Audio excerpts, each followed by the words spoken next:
I made it to the top of a Fortune 500, and they just casually withhold an $80,000 bonus that I'm promised. So I started up a side hustle. I'm going to leave corporate. I went for a year, man. I lived in the Greek islands. I lived in Spain. I lived all across Europe. I lived in Brazil and Latin America. Like, what gave you the confidence to look at a business as a possibility of being profitable and then writing the check? I was in rooms of other people that were doing it to a level of 100x what I thought was possible. And I came to this crazy realization, which is they aren't smarter than I am. They're just dumb enough to believe in themselves.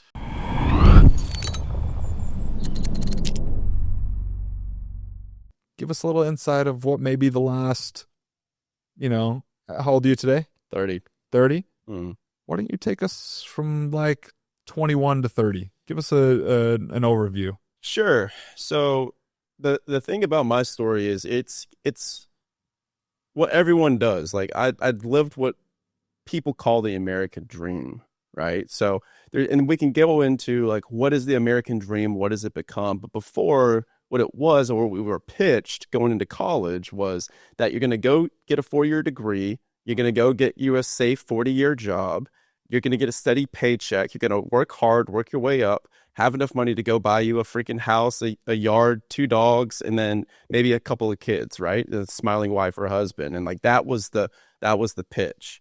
But now, in today's economic environment in 2025, we're not seeing that to be true. The security that we were sold is not necessarily being fulfilled in the corporate arena. So what I was experiencing is I made it to the top of a Fortune 500. I was number 8 out of 5,079 sales reps. So I was like the wonder kid. I was corporate till I die, I promise.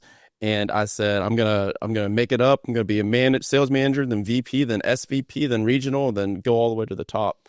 And then one day I looked at my boss's boss and I was just like, your life is not what I aspire to live. And so a lot of people that are listening to this or watching this, if they aren't quite sure yet if this is the job for them or if they should leave or if they should stay, I would invite them to look at their boss's boss, because best case scenario, that's you in 5 years if you kick ass, right?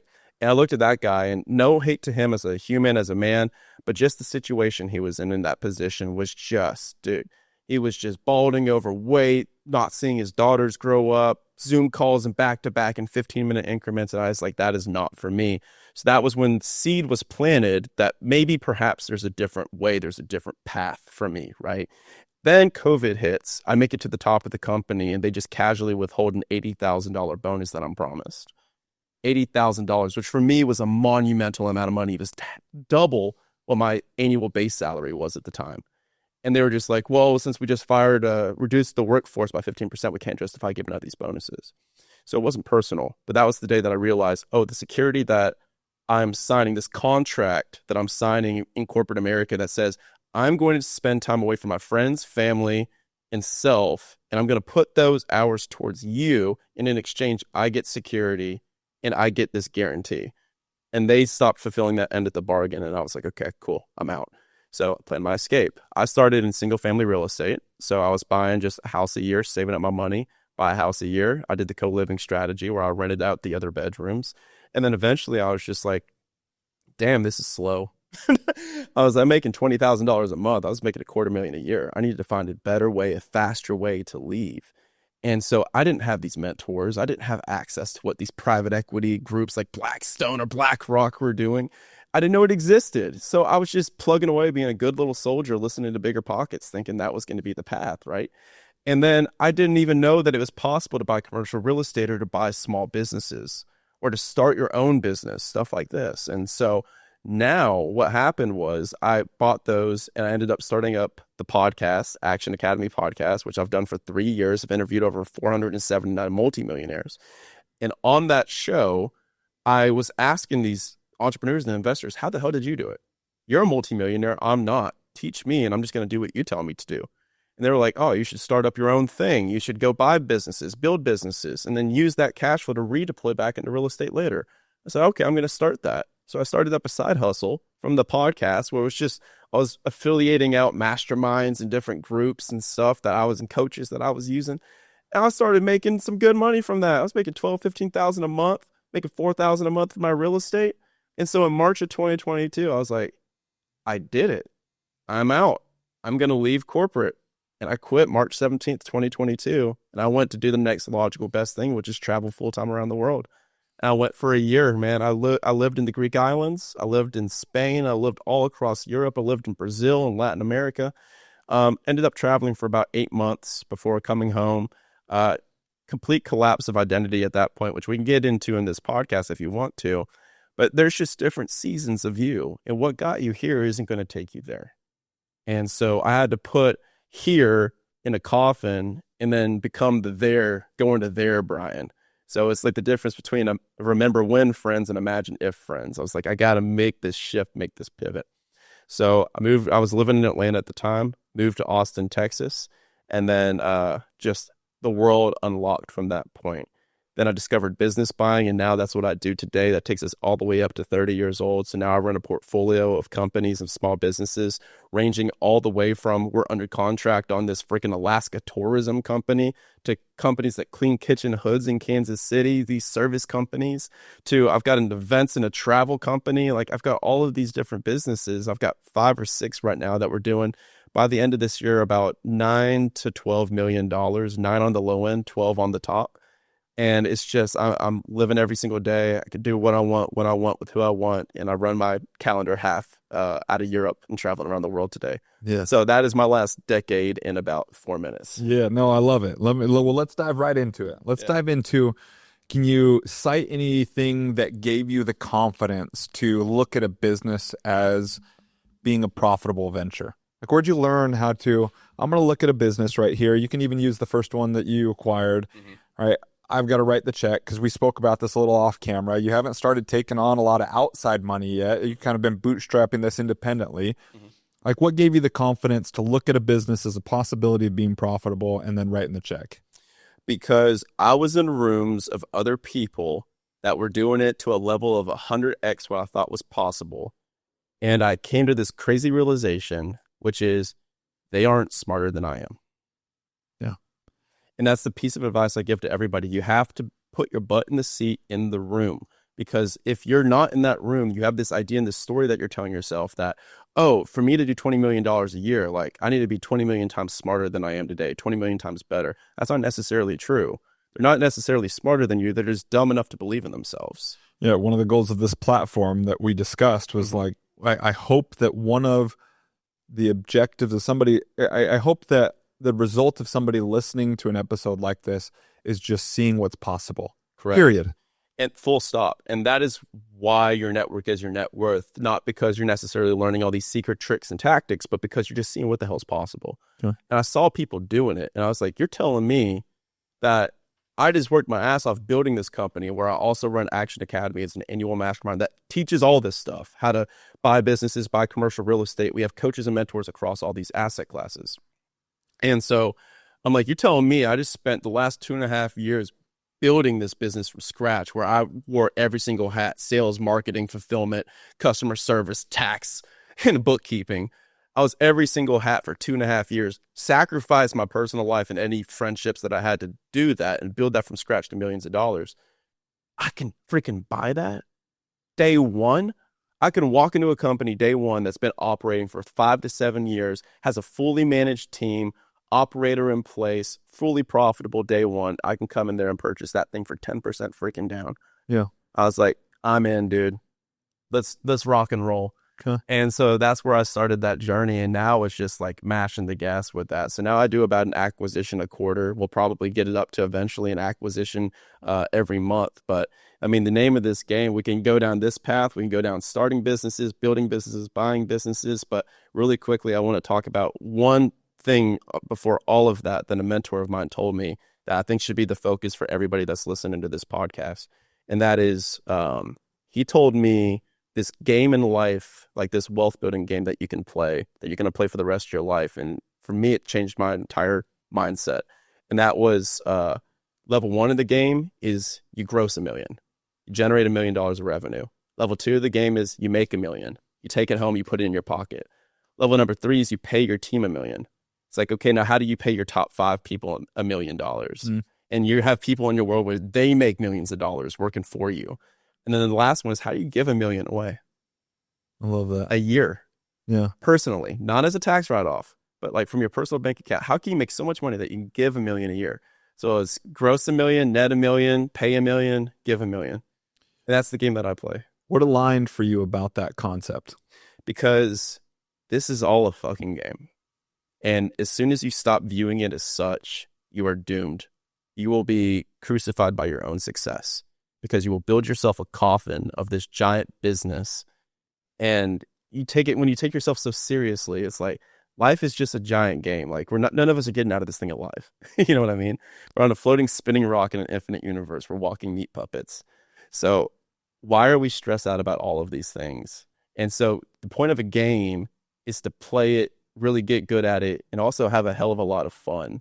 And so I play what are called like unwinnable games. So like business is technically an unwinnable game. Like you're going to continue playing the game of business for the rest of your life. Like health is an unwinnable game. Like you can't just win health. You're going to continue getting healthier and healthier and healthier throughout your life. And then marriage is an unwinnable game. It's like you don't win marriage.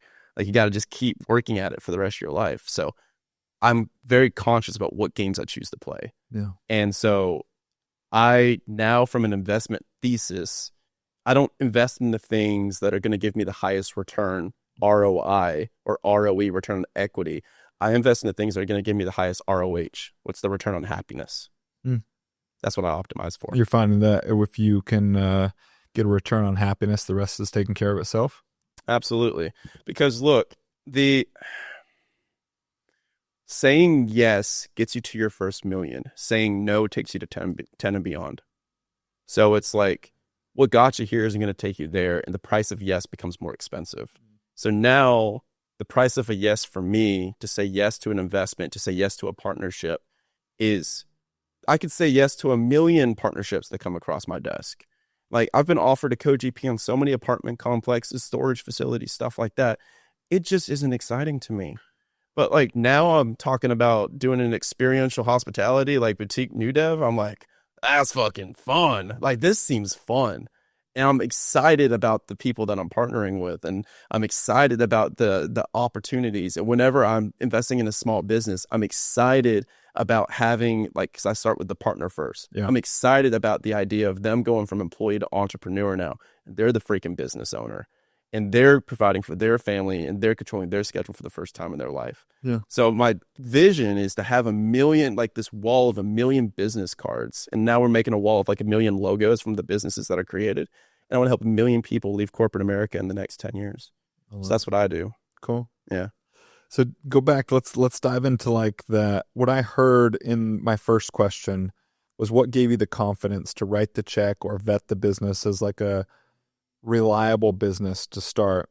It sounded like your response, what I heard was that you got in a room full of people that were doing it. And so is that like a paid mastermind? Is that a course that you purchased? Like where did you get into that room that gave you that confidence to learn? Yeah, all of the above. So first, I talk a lot in frameworks. So let's talk about like kind of different levels of learning for people along the, like each journey of this, each level of the game. So level 1 is just passive learning. They're listening to us talk on this podcast. There's no back and forth, right?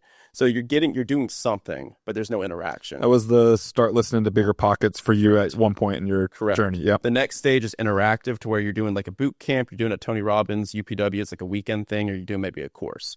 So there's a little bit of back and forth. There's some frameworks and some momentum. Level 3 of the game. This is a pay to play is what I'm hearing in this too. Most likely. Pay to play or seek to serve. The only 2 ways to get ahead. Okay. And so I do both, but for me, I value my time a lot. So now I'm to a point where I just pay to play. And then so that's level 3, which is immersive. So it's passive, it's interactive, and then it's immersive. So immersive is community and mastermind and coaching.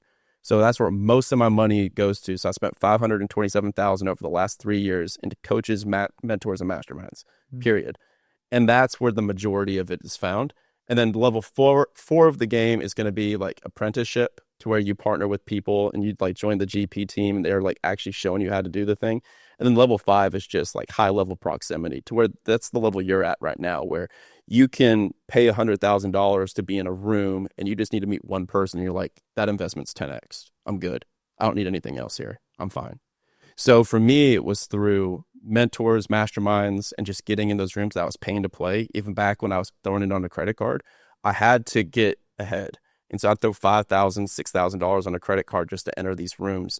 And so the specific answer to your question of how do you build the confidence to do the thing is that people are waiting for the confidence to take action, but it's the taking of the action that builds the confidence.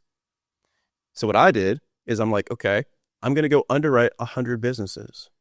And I went and underwrote 100 businesses. I would take them to my mentor and say like, hey, how does this look? Of which these courses and or mentorship programs and or mentors provided some sort of data research, Because they've done it. tools for you to, plug these You're numbers buying into. experience. Yep. And they're like, okay, yeah, you did this. This is correct. Okay, like you're not looking for this.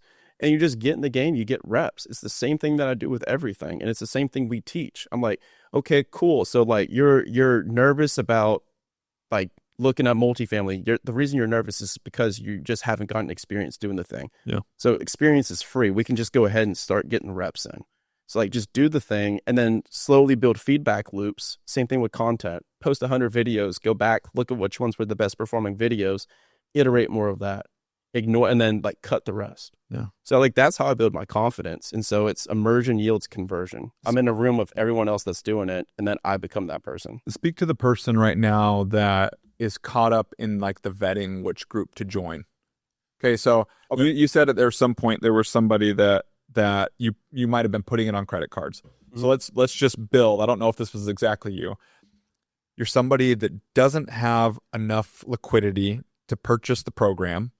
How do I pull the trigger and decide that that's worthwhile going into debt and investing in this specific group?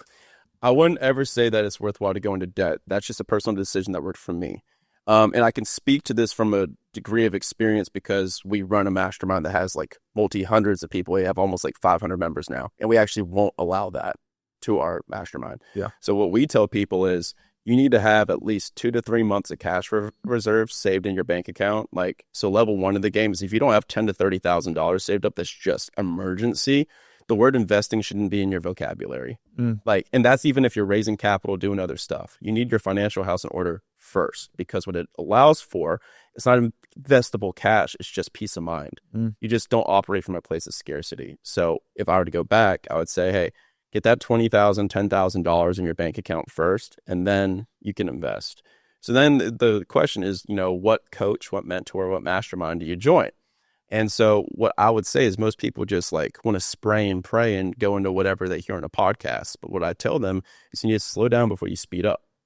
So what you need to do is you need to get crystal clear about what that vision is for your life, for your business. Like in the next 3 years, if you can wave a magic wand, if you won the freaking lottery, what does your life and business look like if anything was possible? Because people give two answers. You ask them, what would you do if anything was possible? And they're like, oh, your dream life. And they're like, well, I would do this, this, this. And you're like, okay, but if anything was possible, what would you do? And then you get the real answer, which is beyond their limiting beliefs. So I would say write that down. And so for me, what I did is I had this vision. I was like, okay, cool. I'm financially free. I wake up in the morning and I walk out on my balcony in Mykonos. I can feel the sun I can feel the heat from the sun on the cobblestones. I can look out over the Adriatic and I've got this beautiful view. I do what I want, when I want, with who I want. I've got my entire morning blocked off in the evening. I'm taking whatever calls I need to take. And I wrote this in my freaking cubicle in corporate. Like that's when I wrote this vision, 3-year vision, and I pulled it off in 2 years. So I wrote that in 2020 and I pulled it off in 2022.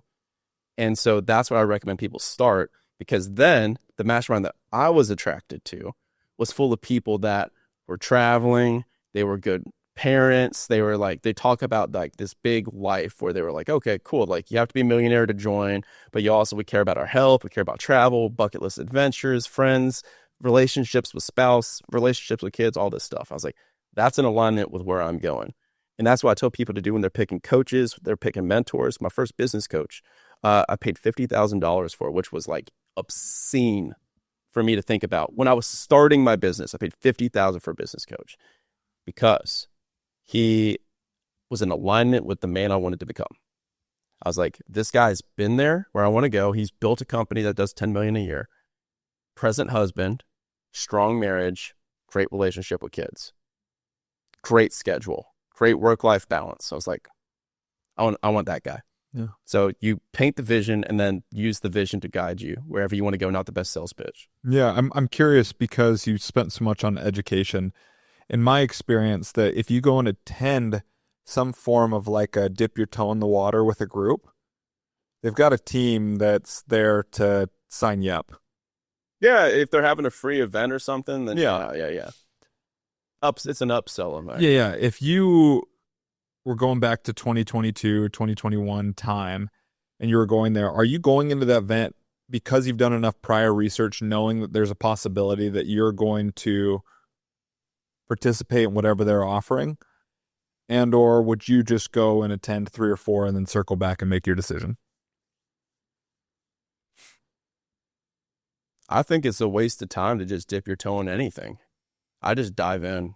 Yeah. That's just my life. I just dive in. There's some real momentum that could be picked up from like a 90-minute course to a 3-day immersive that goes into a year long. Like there's some real momentum you can pick up if you just go. Yeah, and an argument can be made. I did that with Tony Robbins. I've gone to Date with Destiny, Unleash the Power Within, and then I upgraded to his mastermind. But that's a kind of a different level to the game.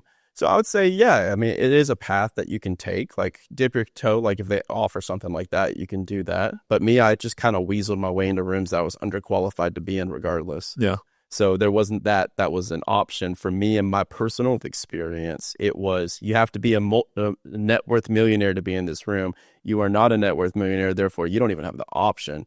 But I had to like weasel my way in there and get an invite.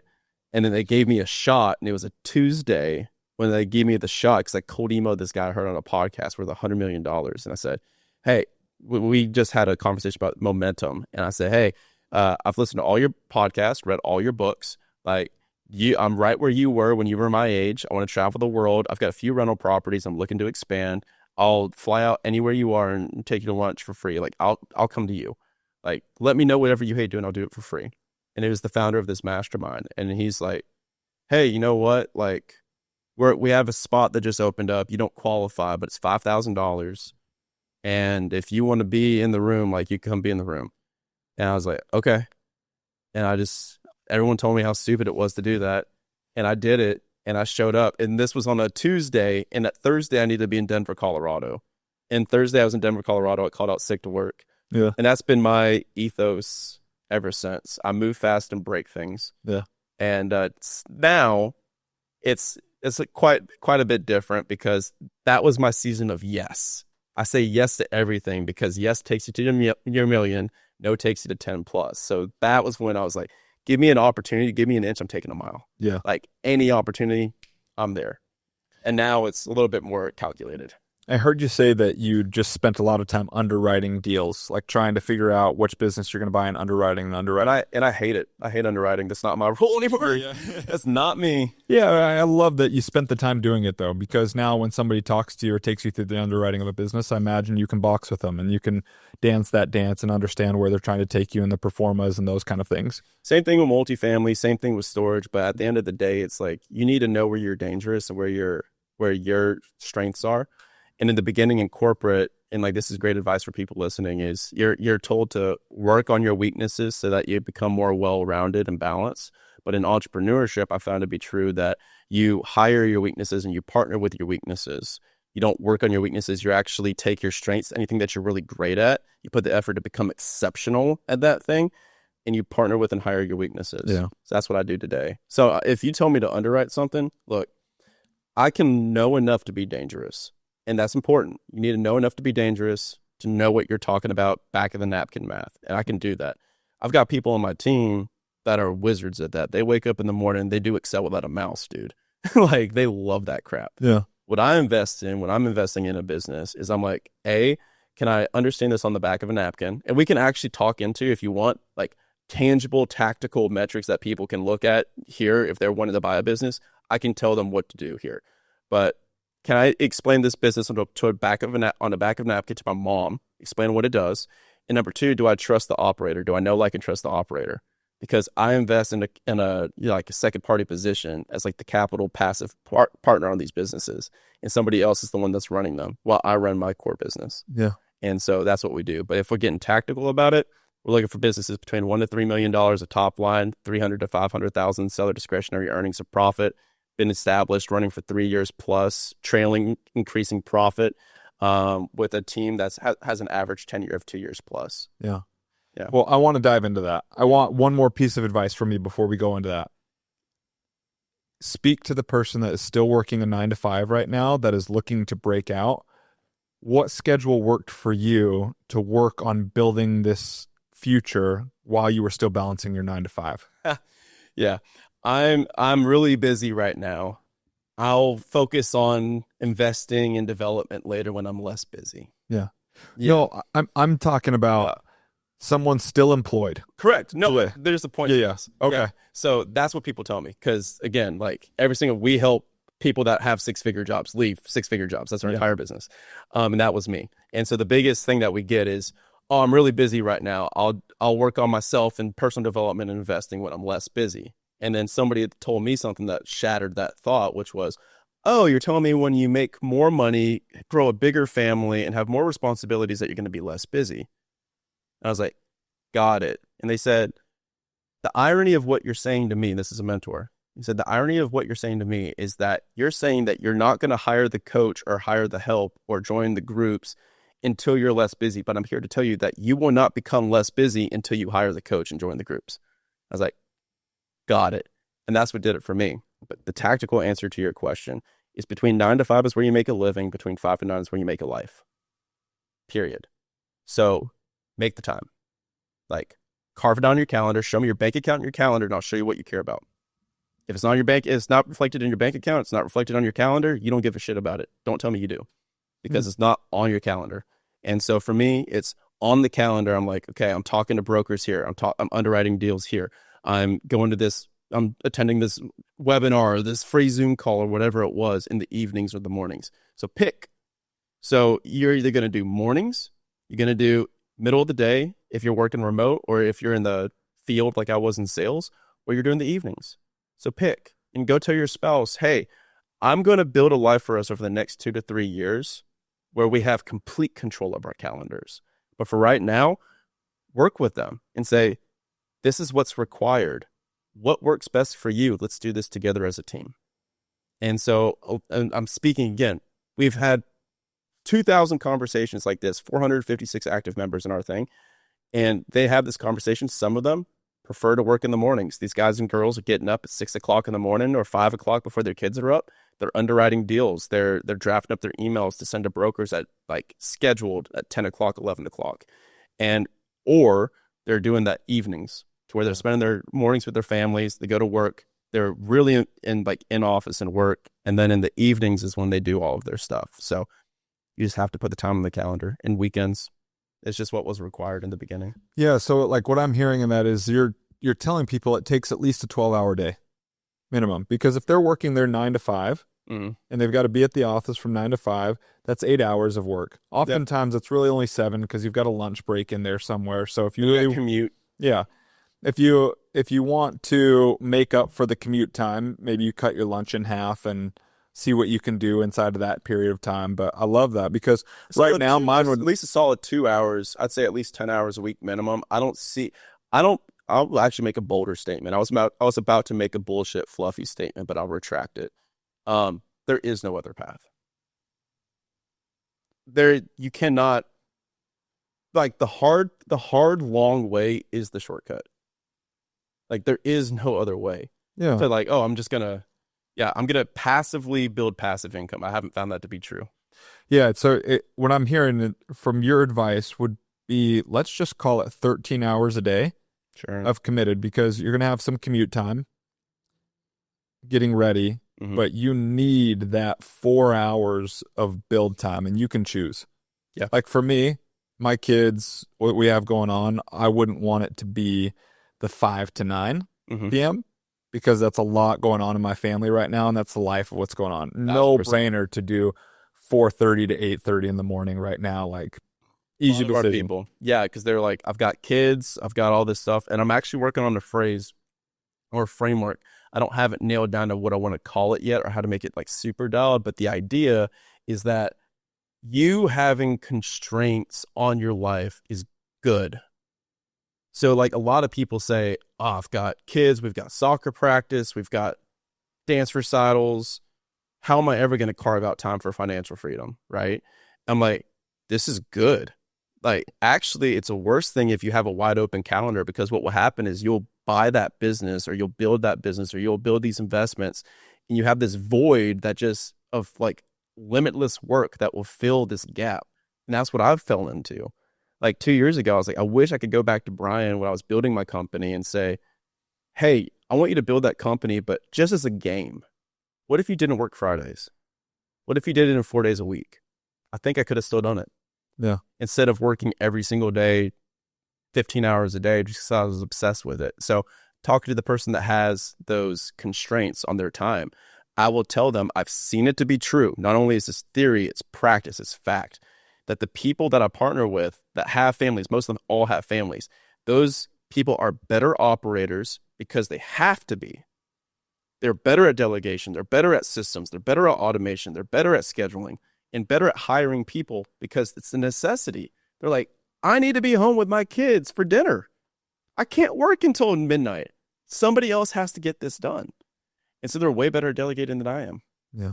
Yeah. I think of somebody in a scenario where they've got some momentum just by following this advice that you just gave. Mm-hmm. And they're waking up at 4:30 and they're working for 3 or 4 hours before they go to their job, and they're getting any sort of momentum, let alone any sort of income or generating any sort of revenue, whatever it may be.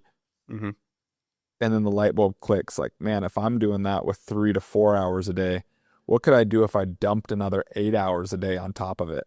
Like if I could 3x what I'm giving to building something else over here, and that just gets me fired up around that aha moment of like, all right, we've got some traction here. We're right here. We've got, wow, what if I could spend an extra 8 hours a day on this? Where could I get to? And that's a pretty exciting time. Let's hit on this, because freedom is so much closer than people realize if they just do the math.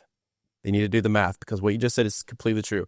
Momentum, a lot of our people will leave before they fully replace their incomes because they have momentum.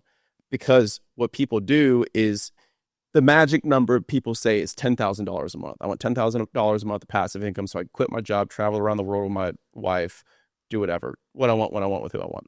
But what they don't do is chunk that down into what do you actually need. That's the aspiration, right? But I call it survive, arrive, and thrive. It's the 3 levels of cash flow. So survive is how much are your fixed expenses? What's your monthly burn? So like mortgage, bills, kids are eating. They're not running around naked as much as you can. So it's like kids got clothes, kids got food. So that's the baseline expenses, survive. Arrive is a little bit more of discretionary spending. So now your baseline is covered, and now you're discretionarily, like your wife's getting Amazon packages again. You're going out to dinner with the family a few times a week. You can spend more like a normal life. Thrive is where we're ripping. Like our income's completely replaced. We can truly like have fun, have money for investing, saving, all of this stuff. So when people do that math, then they can realize, oh my God, dude, like $5,000-$6,000 a month kind of does it for me. Even if they're making like $400,000 a year, because that's who we work with, is people that are making big incomes. And then when they realize, they're like, oh, okay. Like, now obviously we want to get them as close as we can to that number before they leave. But when they chunk it down, it becomes so much more attainable. Because for me, I can tell you my specific numbers. I remember them. $4,000 a month was my burn. That was my survive. Like $4,000 a month, I'm covered. Arrive was $6,500, to where I'm like, okay, cool. Like now I'm going out, hanging out. We're going to the bars with my friends at the time. Thrive was $20,000 a month. And now those numbers have since changed. But yeah, even my survive today is like very low. But if people did all of that, like the clarity comes from the numbers. Yeah, it's amazing. I'm pretty obsessed with this concept of focusing on actual income. Mm-hmm.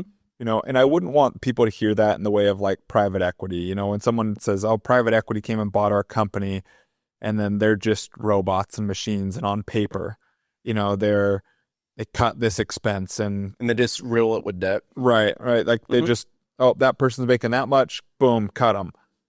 And it's like, well, no, why is that person justified getting paid that much? They don't spend that much time. So I don't want it to sound like that. Mm-hmm. What I want people to hear in that is more like what you said, to understanding the math, understanding the numbers. And when you understand the numbers and the math, I think that you can make strategic decisions to bring in more profitability and cut things that aren't working. I do this thing called bucketing. with my expenses to where for me, I categorize everything into buckets. I've got like travel bucket, food bucket, like shopping bucket, clothes bucket, everything. Like everything that I spend is bucketed into different expense categories. And then I pay attention, I audit those things about how much joy they bring me in my life. And like frequently, like maybe once a quarter, I audit that.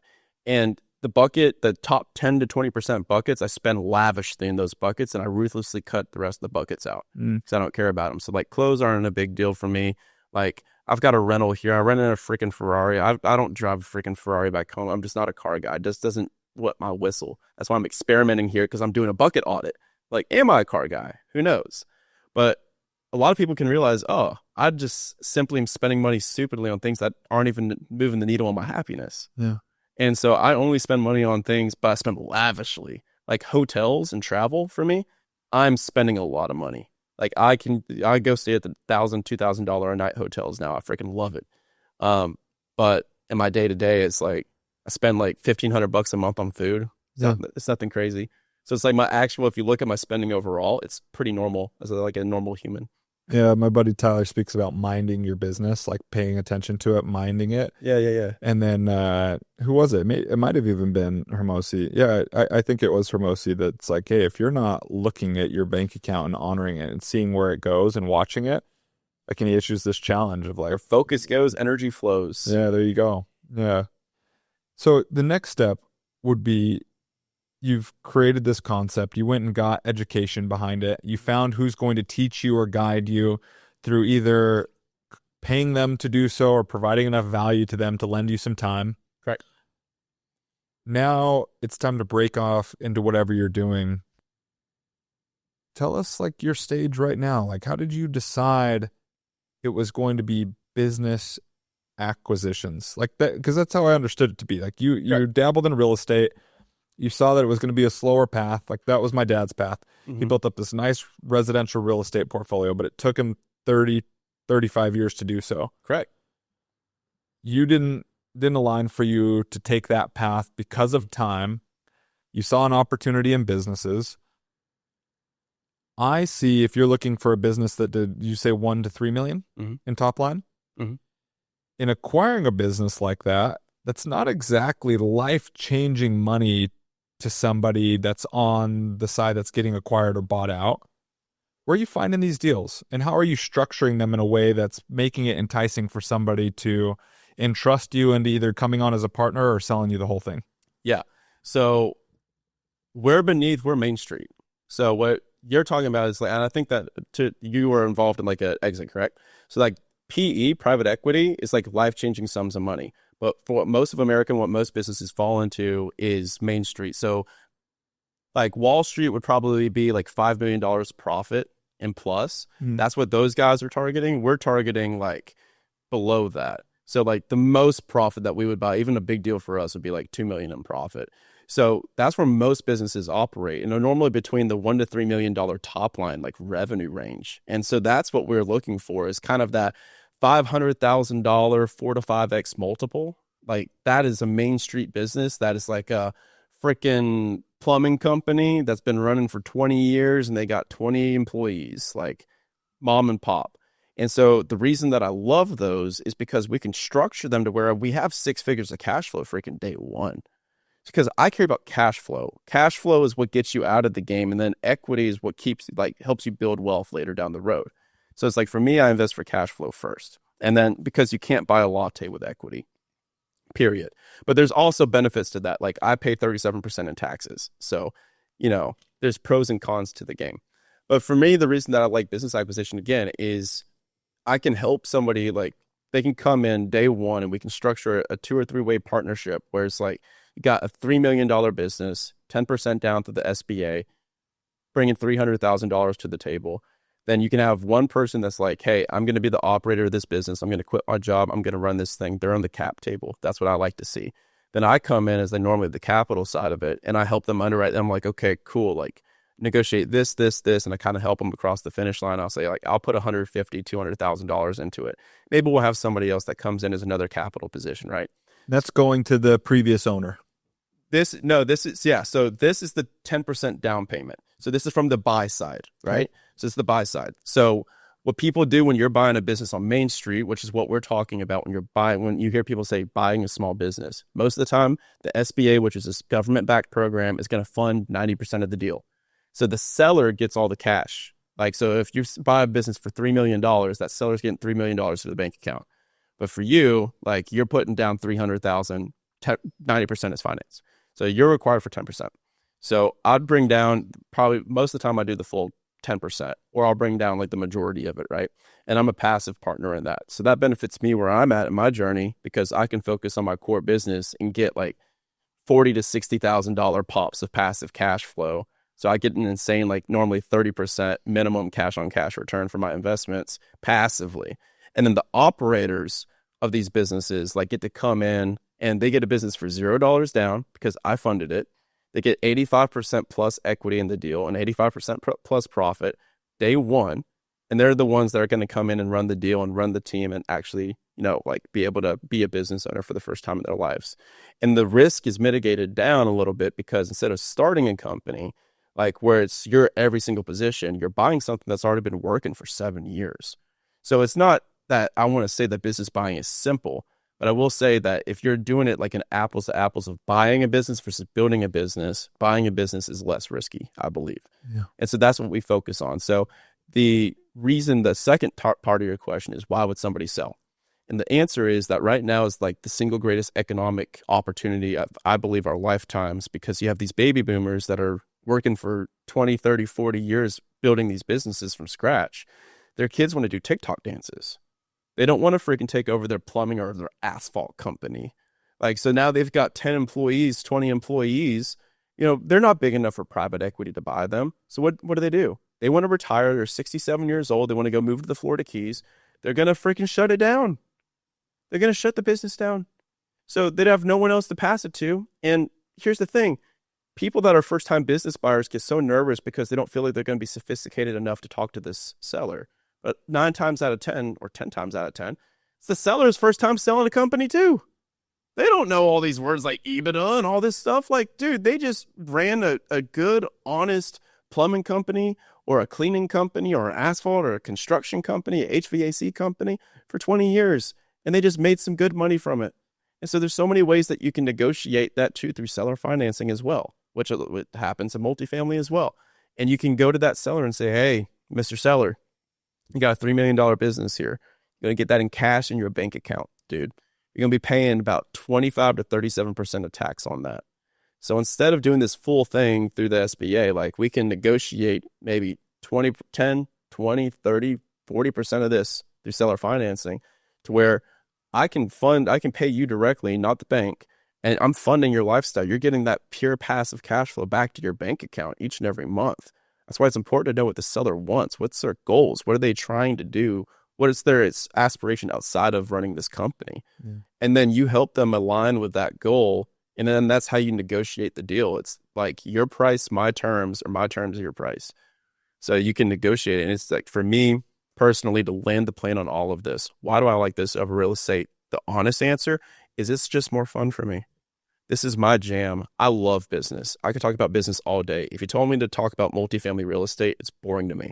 I've got friends, and I can tell you, I walked in one day with my friend to one of his 60 units, and he was like, look at this. I've got waterfall quartz on the countertop, and I've got this eggshell white paint.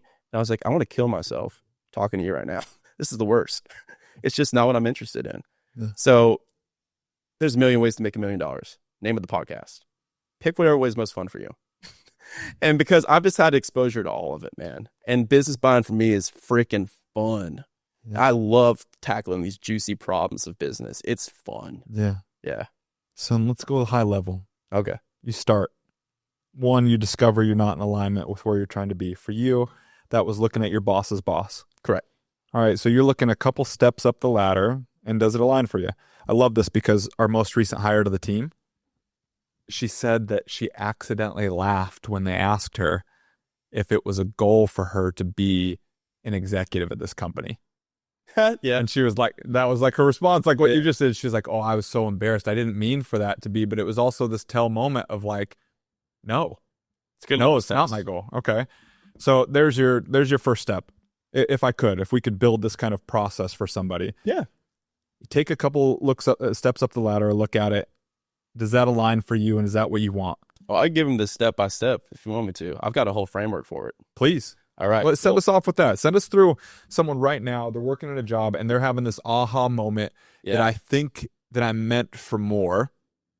Or I don't even know if I love the word more. Well, I think I'm meant for something different. Yeah. It could look like building my own business. Yeah. So they at the minimum, they just realize that something else is possible, right? Yeah. Because one of my favorite quotes is, if your life was a movie, are you living a movie that you'd actually watch? And a lot of the times the answer is no. Mm. So even that just question is a good, like, oh man, what's going on? Like, it's a good frame breaker to snap people out of what they think is comfortable and what is actually possible, right? So step one is to have a freaking vision for what you want your life and what your business to look like, right? So I call it directional, sequential, tactical clarity. It's the number one thing that we take people through. Thousands of people have taken this through. Directional clarity is where are we going and why. Sequential clarity is how fast, which then yields the tactical clarity of what assets and what paths, what strategies will yield this. What most people do wrong is they start with the tactical first, the how, and because they don't know the how, then they don't continue on to the rest of the game. But where you start with the where and the why, and then you go to the how fast, that gives you a lot of frame of reference to say yes or no to something, because strategy isn't what you say yes to, strategy is what you say no to. It's the bumpers that you put on the freaking bowling alley to make sure you don't get in the gutter, both physically and metaphorically in this context, right? So the directional clarity is first. Vision, where are we going? Sequential, how fast? Because if you want to get out of your job, six-figure job, within 3 years versus 10 years versus 1 year, completely different strategies. If you were saying, I like my job, I'm a surgeon, 10 years, I want to be out, maybe I'm 40, I want to be out by 50. I'd say multifamily real estate, go find you a good operator, invest passively alongside them as an LP. Get some tax advantages too. Wipe out your taxable income. Passive income, not your active income. Real estate professional status. And then if you say, for a lot of our people, they're like, we want to leave within 1 to 2 years. I'm like, you ain't going to do that through commercial real estate right now. Because even if they do go and learn how to raise capital, do the big deals, it's just for you to start realizing the gains on that, it's like a 5-10 year game, which is not wrong. It just is, again, you're clear about your timeline. So give me the guy or the girl that's like, I need to replace $10,000 to $30,000 a month within a year or two.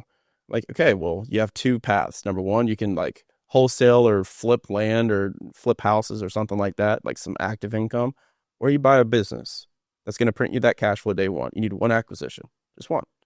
And so when you have all of that in alignment, then it goes into what type of business should I buy? And that's when you establish your buy box for a business. When you establish your buy box, there's two types of buy box. There's qualitative and quantitative. Qualitative is, what skill sets do I possess today that would be complementary to a business? And you do an audit. And if you're a sales and marketing guy or girl versus an operations and back-end guy or girl, you need to be aware of that, because you buy a business that's the opposite of what you are. So I'm sales and marketing. I'm not buying a business that's a dumpster fire with operations. It's not my strength. It's not my skill set. So I would buy a business that's operationally sound that needs help with sales and marketing. So give me I'll tell you one I bought, kitchen hood cleaning company. You go into a commercial kitchen, they've got the fry cooks back there on like the freaking 12 ring fryer. All the grease is going up, getting sucked up into this vent. Somebody needs to clean those by law. It's illegal to not have them cleaned. I bought the company that cleans them. It's so stupidly simple. I make almost 6 figures passive from that deal. It's insane. And so I look at that deal and I go, okay, cool. They're doing $1 million a year with no marketing, word of mouth. I'm like, have you heard of a sales team? Crazy. So we get to come in and be able to like double the freaking top line just from that alone.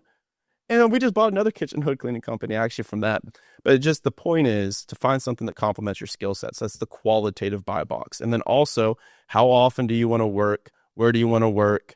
Example, like, et cetera. Because if you want to be like super involved, you're young, you're hungry, and you're like, I can really actively manage this thing, then you can buy a business like that versus I've got 4 kids that are all young. I want a lot of time. I want to work less than 20 hours a week.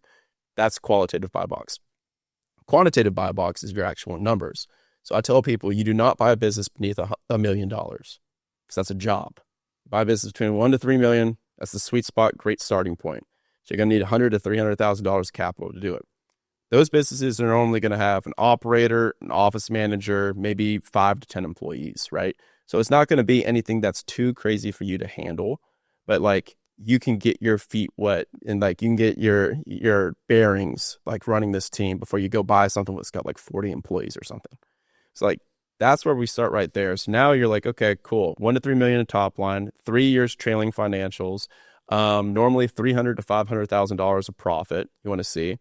And then you can go through all the risks, which I don't know how deep you want me to go in here, but like then there's key man risk, key employee risk, key industry risk. There's these risks that you can associate with all of that, and underwrite that into the deal. Let's go back into the early phase. I don't have the 100 to 300 grand. Yeah, so you can go find a capital partner. It's like somebody that's hosting this podcast has experience with this. It's raising capital, right? So raising capital for a business, I actually think is easier than raising capital for real estate because the return profile is insane. So if I was going, and I can say this as a person that's done both, like now my favorite thing is if I get a deal brought to me where I get to be the capital partner, I'm excited to be the capital partner because I can go into these deals. An example of one we're doing right now is 1.9 million. It's a tour company in Alaska, and we're under contract on it, but we're getting it to the closing table. So, freaking knock on wood. 1.9 million. I get to come in, put 10% down payment. Normally what I offer to a capital partner and the advice that I give is you say, hey, I need 10% down and I'll give you 12 to 15% equity and profit share. So you're giving them a little bit of a buffer, especially if it's your first deal.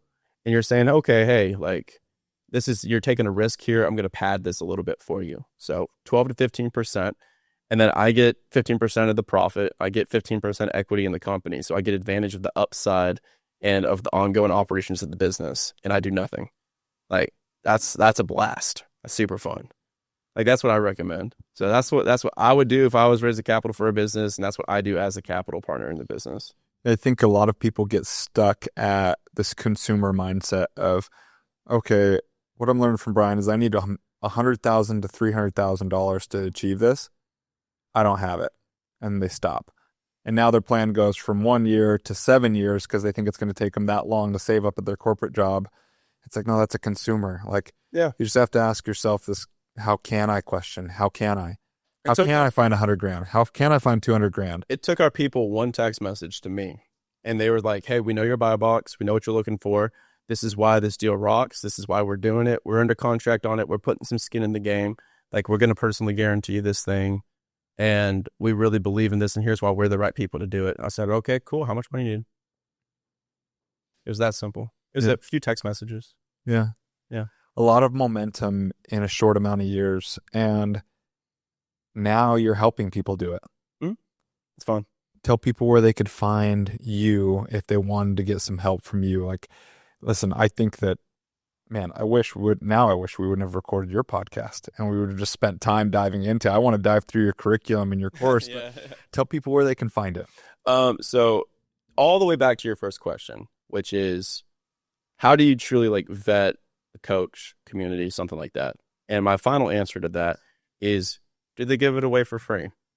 Like, seriously, because if you go to someone and they're like, here's all of our proprietary super secret, like XXL secret formula behind this paywall, pay me $10,000 and I'll tell you it. Bullshit. The internet exists. You can learn everything for free online. So we just put everything on our podcast, the Action Academy podcast, which you were just a guest on. And so people just go subscribe to the podcast. I'll teach you everything that you could possibly need for free. We have like 20 hours of free podcasts that I've done solo shows and interviews with like the best and brightest business acquisition experts, and myself included, which I would not call myself an expert, but I'm getting pretty decent at it. You can go learn for free right there. And if you want to do more, you could do more with us, but I would check out Action Academy podcast because you're going to get 90%. I say information should be free. You pay for implementation. So if you want your hand held and like people to like be doing the deals and looking at the deals with you, and to your credit, like, and to your point, the people that brought me this deal are in the mastermind. So that we already know, like, and trust them. There's already a relationship and I already know they're doing things the right way. So, I mean, they invested our things 10 grand a year. So people need to know. And I'm giving them 200 grand back for their deal. So that's not a bad ROI. Yeah. But you can get it all for free on the podcast. I think that if you're not becoming borderline obsessed with it and just so integrated in all your free time looking to learn? Because you said, give me that equation again. About education is free. You might pay for implementation. Yeah. So information is free. Implementation you pay for. Yeah. Yeah. And if you're not getting so fired up around the information you're consuming, you're probably not hunting down the right path. Correct. You know, and you can move and pivot to whatever information you want to start consuming that gets you fired up, where you can then go either provide enough value to someone for them to take you under their wing, and or pay to play.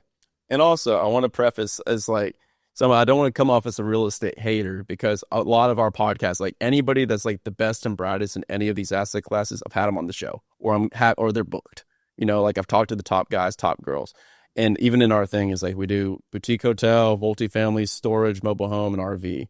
So it's even raw land. So we got people that are as obsessed with storage and multifamily as I am about business. This is just my thing. Yeah. Yeah. Yeah. Well, listen, when we spoke on your podcast, I said something along the lines of like, I don't really care what it is that you do as long as you do it and who you're being while you're doing it. Say-do ratio. Yeah. And so I've also heard a lot of people say, hey, you want to become a millionaire? You can do it in real estate. But if you want to go beyond that, like it needs to be in businesses. Like that's where you can generate the most amount of revenue in today's world. You can scale the fastest, you can go the widest, the furthest, is through a functioning business. Correct. If I were to give somebody a closing piece of advice that is completely free, that they can do that will completely change their life, it is this. Millionaires, if you want a millionaire mentor, you don't necessarily need to pay money, but it's either pay to play or seek to serve. But the biggest thing that changed for me was back corporate Brian, when I was buying a house a year, and that was my big goal. That was $100 goal. How am I going to attract $1 million mentor with $100 goal? Right? So I changed my goals and my vision. I made my vision bigger because I wanted bigger circles and bigger mentors. So I had to make my vision bigger. That was completely free and completely within my control. So when I changed my goal to, I want to buy a rental property a year or two, how do I replace 6 figures of cash flow so I could travel full time around the world and run a company from around the world? Every single person that was a multimillionaire is like, that sounds fun. That's a pickle. Let's work on that together. That's fun, because millionaires want to solve $1 million problems. But more importantly, millionaires want to solve $10 million problems. So they get excited about them. So if anyone's listening or watching right now and you're thinking that this big vision is going to be the thing that like intimidates you so much that you don't take action on it, I'm here to tell you that the big vision, like not having the big vision, is actually what's costing you the relationships and the network that's going to get you there. Because I'm product of it. I'm proof of it. Like, yeah. I can just appreciate the time that you've spent on this. I don't know if you want to call it your 10,000 hours, but you can tell this is who you are. Appreciate like it, man. Spend time. Like this is who you are. And I would encourage people to go follow along in your journey, to go use your free resources that you've put all this time and effort in curating and putting together and getting it out in the world, man. Thank you. Thank you so much, man. Likewise back to you, man. It's a freaking pleasure. And doing these podcasts, like, and that's another thing is the Instagram videos are cute. You can fake your way through an Instagram video. You can't fake your way through thousands of hours of podcasts. So go look up whoever you want to invest with. Go look them up on podcasts. If they're on podcasts, then like you can see, because it's hard. Like you would have to be a freaking sociopath. Yeah. Well, one more time, give them a sign off on where they can find you personally. Cool. Yeah, Action Academy Podcast or Brian Luebben online. Google me. I'm the least employable person on Google. I love it. Thanks for being here today, man. I appreciate you. Thanks, man. Appreciate it.